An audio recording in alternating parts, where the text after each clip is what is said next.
اعوذ باللہ من الشیطان الرجیم بسم اللہ الرحمن الرحیم اللہم صلی علی محمد وعلی آل محمد کما صلیت علی ابراہیم وعلی آل ابراہیم انکا حمید مجید اللہم بارک علی محمد وعلی آل محمد کما بارکت علی ابراہیم وعلی آل ابراہیم انکا حمید مجید۔ معزز سامعین اکرام، السلام علیکم ورحمۃ اللہ وبرکاتہ۔ عبدالرحمن اوان سلسلہ سیرت نبی کے ساتھ آپ کی خدمت میں حاضر ہیں۔ سامعین اکرام، اس سے پچھلی ویڈیو میں نے نبی پاک صلی اللہ علیہ وسلم کی وفات کے سلسلہ میں بیان شروع کیا تھا، اور اس میں ایک ویڈیو میں نبی پاک صلی اللہ علیہ وسلم کی وفات سے پہلے کے حالات، چند دنوں کے ان کی بیماری اور آخری الفاظ اور آخری واقعات اور آخری نماز، اس کے متعلق بیان کیا تھا۔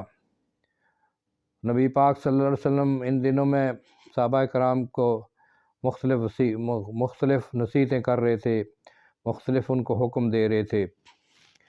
زمانہ علالت میں انصار آپ صلی اللہ علیہ وسلم کی عنایات اور مہربانیوں کو یاد کر کے روتے تھے۔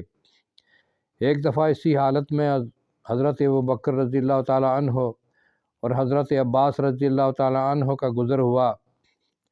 انہوں نے انصار کو روتے دیکھا تو توجہ دریافت کی۔ انہوں نے بیان کیا کہ حضور صلی اللہ علیہ وسلم کی صحبتیں یاد آتی ہیں۔ ان میں سے ایک صاحب نے جا کر حضرت صلی اللہ علیہ وآلہ وسلم سے یہ واقعہ بیان کیا۔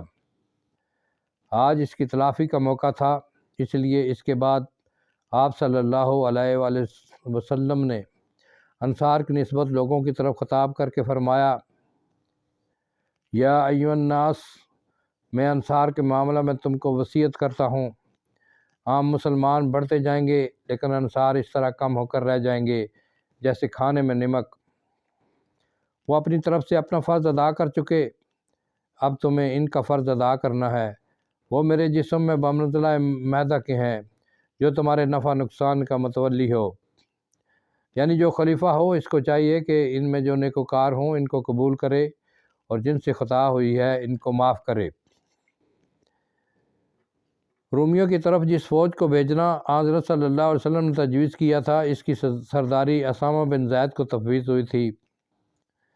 اس پر لوگوں نے، ابن سعد نے تشریح کی ہے کہ وہ منافقین سے شکایت کی کہ بڑے بوڑھوں کے ہوتے تو نوجوان کو یہ منصب کیوں عطا ہوا۔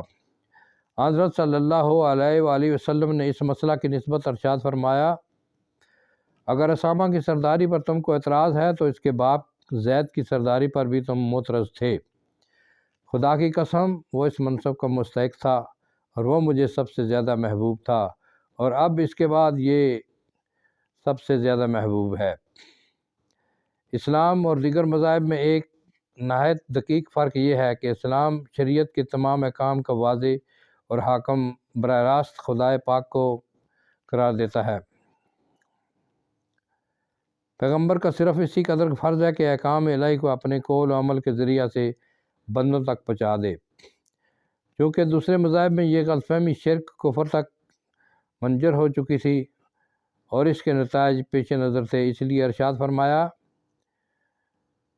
حرام اور حلال کی نسبت میری طرف نہ کی جائے، میں نے وہی چیز حلال کی ہے جو خدا نے اپنی کتاب میں حلال کی ہے، اور وہی چیز حرام کی ہے جو خدا نے حرام کی ہے۔ انسان کی جزا اور سزا کی بنیاد خود اس کے ذاتی عمل پر ہے۔ آپ صلی اللہ علیہ وآلہ وسلم نے فرمایا، اے پیغمبر خدا کی بیٹی فاطمہ اور اے پیغمبر خدا کی پھوپھی صفیہ، خدا کے ہاں کے لیے کچھ کر لو، میں تمہیں خدا سے نہیں بچا سکتا۔ خطبہ سے فارغ ہو کر آپ حجرہ عائشہ رضی اللہ تعالی عنہا میں تشریف لائے۔ آپ صلی اللہ علیہ وسلم کو حضرت فاطمہ الزہرا سے بے حد محبت تھی۔ اثناء علالت میں ان کو بلا بھیجا، تشریف لائیں تو ان سے کان میں کچھ باتیں کی تو وہ رونے لگی، پھر بلا کر کچھ کان میں کہا تو ہنس پڑی۔ حضرت عائشہ رضی اللہ تعالی عنہا نے دریافت کیا تو کہا، پہلی دفعہ آپ صلی اللہ علیہ وسلم نے فرمایا کہ میں اسی مرگ میں انتقال کروں گا۔ جب میں رونے لگی تو فرمایا کہ میرے خاندان میں سب سے پہلے تم ہی مجھ سے آ کر ملو گی، تو ہنسنے لگی۔ یہود و نصارہ نے انبیاء کے مزارات اور یادگاروں کی تعظیم میں جو افراد کی تھی وہ بت پرستی کی حد تک پہنچ گئی تھی۔ اسلام کا فرض اولین بت پرستی کی رگ و ریشہ کا استحصال کرنا تھا۔ اس لیے حالت مرض میں جو چیز سب سے زیادہ آپ صلی اللہ علیہ وسلم کے پیش نظر تھی یہی تھی۔ اتفاق سے بعض ازواج مطہرات نے جو حبشہ ہو آئی تھی، اسی حالت میں وہاں کے عیسائی معبدوں کا اور ان کے مجسموں اور تصویروں کا تذکرہ کیا کرتی تھی۔ آپ صلی اللہ علیہ وسلم نے فرمایا، ان لوگوں میں جب کوئی نیک آدمی مرتا ہے تو اس کے مقبرہ کو عبادت گاہ بنا لیتے ہیں اور اس کا بت بنا کر اس میں کھڑا کرتے ہیں۔ قیامت کے روز اللہ عز و جل کی نگاہ میں یہ لوگ بدترین مخلوق ہوں گے۔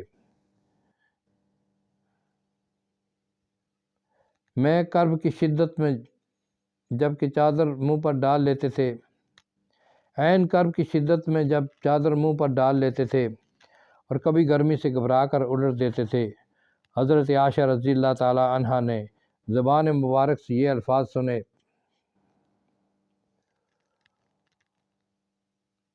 ترجمہ: یہود و نصارہ پر خدا کی لعنت ہو، انہوں نے اپنے پیغمبروں کی قبروں کو عبادت گاہ بنا لیا۔ لعنت اللہ علی الیہود والنصارہ۔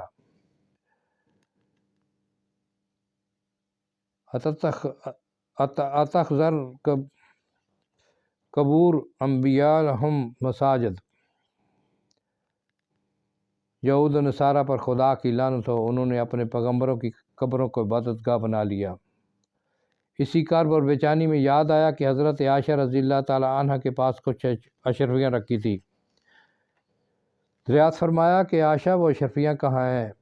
محمد صلی اللہ علیہ وسلم خدا سے بدگمان ہو کر ملے گا، جاؤ ان کو خدا کی راہ میں خیرات کر دو۔ سبحان اللہ، اپنے گھر میں کچھ بچا کے نہیں رکھا تھا، سب خدا کی اللہ کی راہ میں دے دیا۔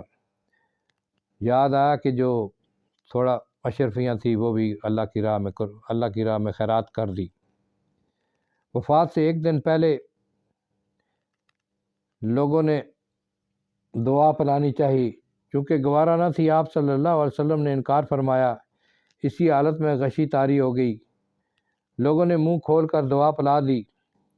افاقہ کے بعد آپ کو احساس ہوا تو فرمایا کہ سب کو دعا پلائی جائے۔ معلوم ہوا جن لوگوں نے زبردستی دعا پلائی تھی ان میں حضرت عباس رضی اللہ تعالی عنہ شامل نہ تھے، اس لیے وہ اس حکم سے مستثنیٰ رہے۔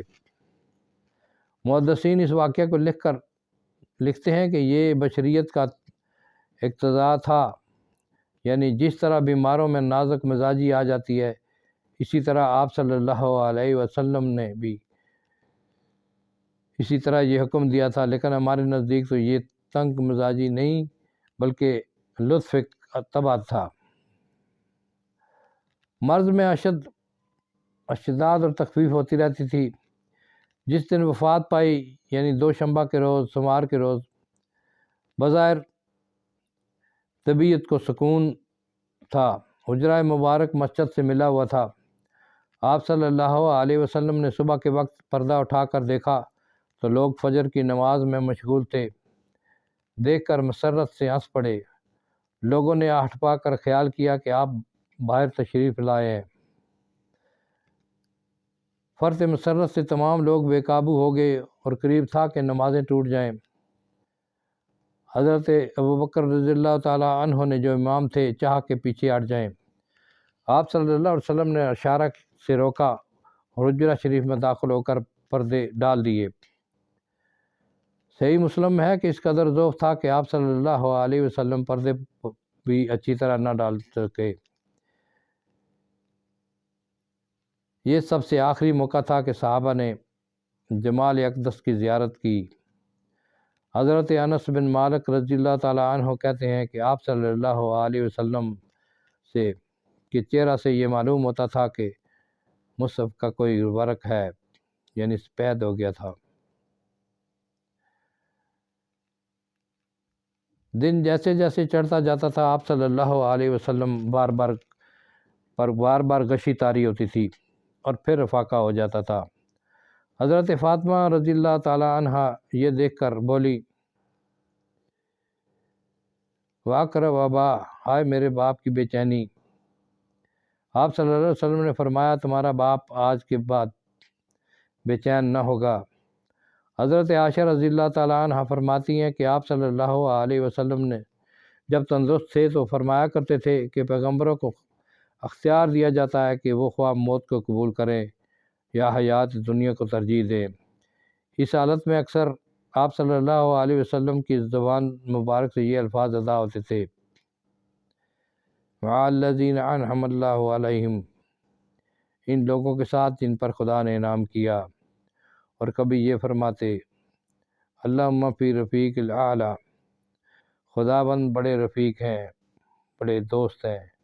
وہ سمجھ گئی کہ اب صرف رفاقت الہی مطلوب ہے۔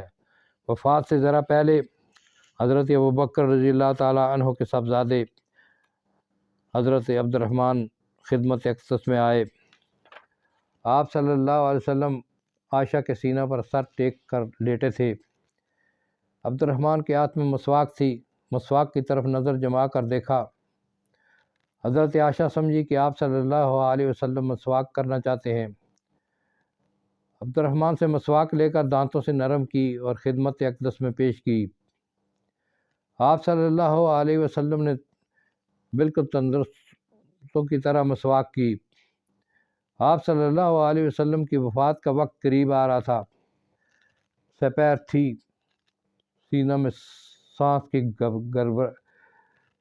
گڑگڑاہٹ محسوس ہوتی تھی۔